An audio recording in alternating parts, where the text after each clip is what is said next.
Bengaluru auto ಚಾಲಕರ LPG ಶಿಕಾರಿ ಮುಂದುವರೆದಿದೆ. ಬೆಂಗಳೂರಿನ ಸೀತಾ ಸರ್ಕಲ್, ಬಸಪ್ಪ ಸರ್ಕಲ್, ರಾಜ್ಕುಮಾರ್ ರಸ್ತೆ ಬಳಿ ಆಟೋ ಚಾಲಕರು ಎಂದಿನಂತೆ ಆಟೋಗಳನ್ನು ಸಾಲಾಗಿ ನಿಲ್ಲಿಸಿ ಎಲ್ಪಿಜಿಗಾಗಿ ಕಾದು ನಿಂತಿದ್ರು. ಸೀತಾ ಸರ್ಕಲ್ ಬಳಿ ಫುಲ್ ಟ್ಯಾಂಕ್ ಎಲ್ಪಿಜಿ ಹಾಕ್ತಿದ್ದ ಹಿನ್ನೆಲೆ ನೂರಾರು ಆಟೋಗಳು ಸಾಲುಗಟ್ಟಿ ನಿಂತಿದ್ವು. ಇನ್ನು Basappa ಸರ್ಕಲ್ನ super gas LPG ಬಂಕ್ನಿಂದ Sajjan Rao ಸರ್ಕಲ್ವರೆಗೆ ಆಟೋಗಳು ಕ್ಯೂ ನಿಂತಿದ್ದು, ಸೂಪರ್ ಗ್ಯಾಸ್ ಬಂಕ್ನಲ್ಲಿ ಕಾರ್ಗಳಿಗೆ 500 ರೂಪಾಯಿ, ಆಟೋಗಳಿಗೆ 300 ರೂಪಾಯಿ ಗ್ಯಾಸ್ ಮಾತ್ರ ಹಾಕಲಾಗಿದೆ.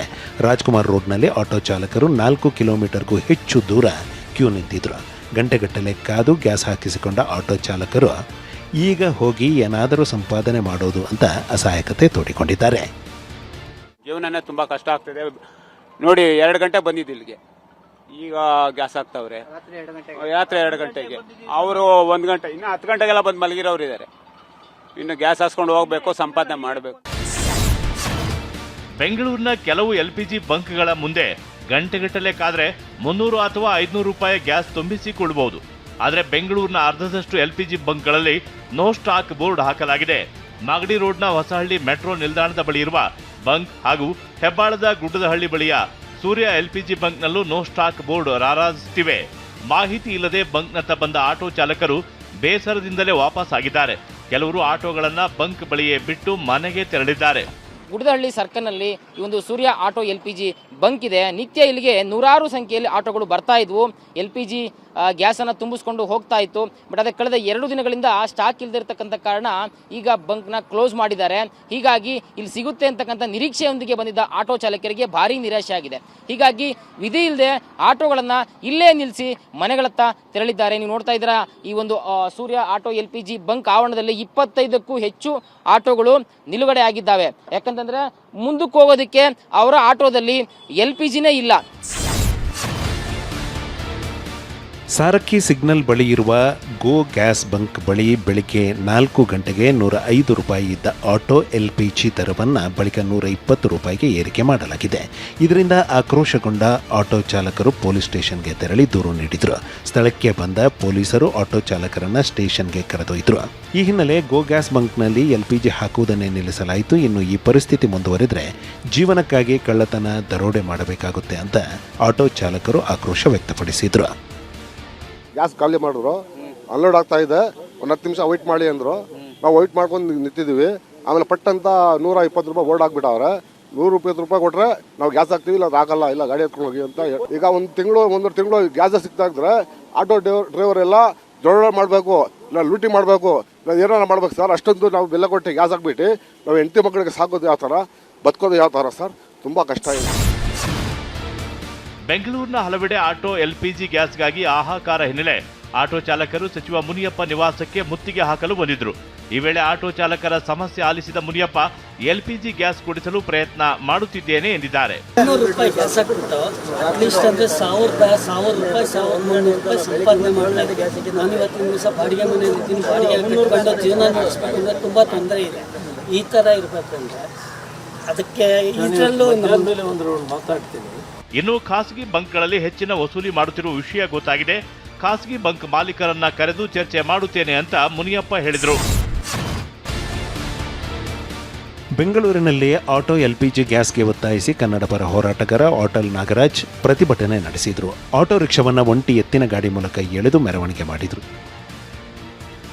ಇದೇ ವೇಳೆ ಗುರುವಾರ ಕರಾಳ ದಿನ ಆಚರಿಸಲು ವಾಟಾಳ್ ನಾಗರಾಜ್ ಕರೆ ನೀಡಿದ್ರು. ರಾಜ್ಯ ಸರ್ಕಾರ ಕೇಂದ್ರದತ್ತ ಬೆರಳು ತೋರಿಸೋದಲ್ಲ, ನನಗೇನು ಗೊತ್ತಿದೆ ಅಂತ ಸುಮ್ಮನೆ ಕೂರೋದು ಸರಿಯಲ್ಲ ಅಂತ ಹೇಳಿದ್ರು. ನೀವು ಸುಮ್ಮನೆ ಕೇಂದ್ರ ಸರ್ಕಾರ ಮಾಡಬೇಕು ಅಂತ ಬಿಟ್ಬಿಟ್ರೆ ಕರ್ನಾಟಕ ರಾಜ್ಯದಲ್ಲಿ ನೀವು ಮುಖ್ಯಮಂತ್ರಿ ಆದವರು ಮತ್ತು ವಿರೋಧ ಪಕ್ಷ ನನಗೇನೂ ಗೊತ್ತಿಲ್ಲ ಅಂತ ಹೇಳಿ ಕೂತಿರ್ತಕ್ಕಂಥದ್ದು ಒಳ್ಳೆಯದಲ್ಲ. ಗ್ಯಾಸ್ಗಾಗಿ ಕೇಂದ್ರ ಸರ್ಕಾರಕ್ಕೆ ನಾವು ಬೇಡಿಕೆ ಇಟ್ಟಿದ್ದೇವೆ. ಯುದ್ಧದಿಂದ ತೊಂದರೆ ಆಗುತ್ತಿದೆ ಅನ್ನೋದು ಗೊತ್ತು. ಆದರೆ ಕನಿಷ್ಠ ನಮಗೆ ಕೊಡಬೇಕಾಗಿರೋದನ್ನ ಕೊಡಬೇಕಲ್ವಾ? ಎಲ್ಲಾ ರಾಜ್ಯಗಳಿಗೆ ಕೊಟ್ಟಂತೆ ನಮಗೂ ಗ್ಯಾಸ್ ಪೂರೈಕೆ ಮಾಡಬೇಕು ಅಂತ ಗೃಹ ಸಚಿವ ಡಾಕ್ಟರ್ ಜಿ ಪರಮೇಶ್ವರ್ ಹೇಳಿಕೆ ನೀಡಿದ್ದಾರೆ. ನಾವು ಬೇಡಿಕೆಯನ್ನು ಕೊಟ್ಟಿದ್ದೇವೆ. ರಾಜ್ಯ ಸರ್ಕಾರ ಅಥವಾ ಒಂದು ರಾಜ್ಯಕ್ಕೆ ಕೊಡಬೇಕಾದಂಥ ಅಲಾಟ್ಮೆಂಟನ್ನು ಕೊಡಬೇಕಲ್ಲ. ಇದು ಎಲ್ಲರಿಗೂ ಅರ್ಥ ಆಗುತ್ತೆ. ಒಂದಿಷ್ಟು ತೊಂದರೆ ಆಗಿದೆ.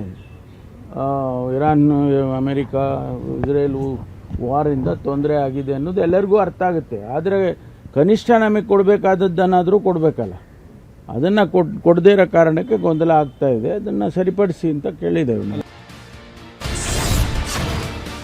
LPG ಸಮಸ್ಯೆ ಇಲ್ಲಿ ಆಗಿರೋದಲ್ಲ, ವಿಶ್ವಮಟ್ಟದಲ್ಲಿ ಆಗಿರೋದು. LPG ಸಮಸ್ಯೆ ವಿಚಾರದಲ್ಲಿ ಕಾಂಗ್ರೆಸ್ ರಾಜಕೀಯ ಮಾಡಬಾರದು. ಇದರಲ್ಲಿ ರಾಜಕಾರಣ ಮಾಡಿದರೆ ಅವರಿಗೆ ಡೆಪಾಸಿಟ್ ಸಿಗಲ್ಲ ಅಂತ ಬಿಜೆಪಿ ಸಂಸದ ಡಾಕ್ಟರ್ ಕೆ ಸುಧೀರ್. ದೆಹಲಿ ವಿಧಾನಸಭೆ ಆವರಣದಲ್ಲಿ ಭದ್ರತಾ ವೈಫಲ್ಯವಾಗಿದ್ದು ವ್ಯಕ್ತಿಯೋರ್ವ ಕಾರು ಸಮೇತ ವಿಧಾನಸಭೆ ಆವರಣ ಪ್ರವೇಶಿಸಿದ್ದಾನೆ. ಗೇಟ್ ನಂಬರ್ 2ರ ಬ್ಯಾರಿಕೇಡ್ಗೆ ಕಾರು ಡಿಕ್ಕಿ ಹೊಡೆದು ಒಳನುಗ್ಗಿದ ಕಾರು ಚಾಲಕ ಬಳಿಕ ಸ್ಪೀಕರ್ ಕಾರಿನ ಮೇಲೆ ಇಂಕ್ ಎರಚಿ ಪರಾರಿಯಾಗಿದ್ದಾನೆ. ಉತ್ತರ ಪ್ರದೇಶದ ನೋಂದಣಿ ಸಂಖ್ಯೆ ಕಾರಿನಲ್ಲಿ ಬಂದಿದ್ದವನಿಂದ ಕೃತ್ಯ ನಡೆದಿದ್ದು ಈ ಸಂಬಂಧ 3 ಬಂಧಿಸಲಾಗಿದೆ.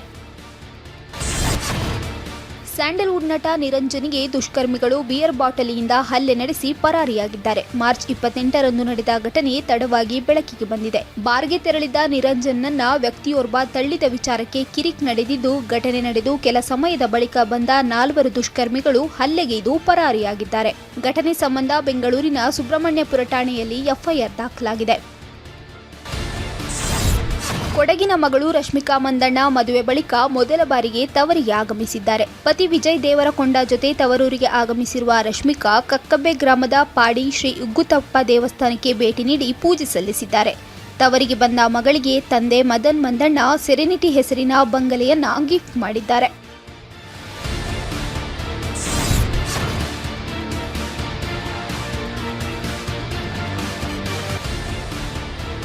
ಪಿಯುಸಿ ಪರೀಕ್ಷೆ ಫಲಿತಾಂಶ ಪ್ರಕಟಿಸುವುದಕ್ಕೆ ಅನುಮತಿ ಕೋರಿ ಚುನಾವಣಾ ಆಯೋಗಕ್ಕೆ ಕೆಎಸ್ಇಎಬಿ ಪತ್ರ ಬರೆದಿದೆ. ಆಯೋಗ ಅನುಮತಿ ನೀಡಿದ ನಂತರ ಫಲಿತಾಂಶ ಪ್ರಕಟಿಸುವುದಕ್ಕೆ ಸಿದ್ಧತೆ ನಡೆಸಿದೆ. ಮಂಗಳವಾರ ದ್ವಿತೀಯ ಪಿಯುಸಿ ಪರೀಕ್ಷೆ ಫಲಿತಾಂಶ ಪ್ರಕಟಿಸಬೇಕಿತ್ತು. ಆದರೆ ಈಗ ಮಂಗಳವಾರ ಫಲಿತಾಂಶ ಪ್ರಕಟವಾಗುತ್ತಿಲ್ಲ. ಏಪ್ರಿಲ್ 9ರಂದು ದಾವಣಗೆರೆ ದಕ್ಷಿಣ, ಬಾಗಲಕೋಟೆ ಉಪಚುನಾವಣೆ ಇರೋದ್ರಿಂದ ನೀತಿ ಸಂಹಿತೆ ಜಾರಿಯಲ್ಲಿದೆ. ಹೀಗಾಗಿ ಶಿಕ್ಷಣ ಸಚಿವರ ಉಪಸ್ಥಿತಿಯಲ್ಲಿ ಪಿಯುಸಿ ಫಲಿತಾಂಶ ಪ್ರಕಟಿಸುವುದಕ್ಕೆ ಅನುಮತಿ ಸಿಕ್ಕಿಲ್ಲ. ಚುನಾವಣಾ ಆಯೋಗ ಒಪ್ಪಿಗೆ ನೀಡದೇ ಇರೋದ್ರಿಂದ ಫಲಿತಾಂಶ ವಿಳಂಬವಾಗಿದೆ. ಆದರೆ 2018-2023ರಲ್ಲಿ ವಿಧಾನಸಭೆ ಚುನಾವಣೆ ಸಂದರ್ಭದಲ್ಲಿ ನೀತಿ ಸಂಹಿತೆ ಜಾರಿಯಲ್ಲಿ ಇದ್ರೂ ಅಧಿಕಾರಿಗಳು ಫಲಿತಾಂಶ ಪ್ರಕಟಿಸಲಾಗಿತ್ತು.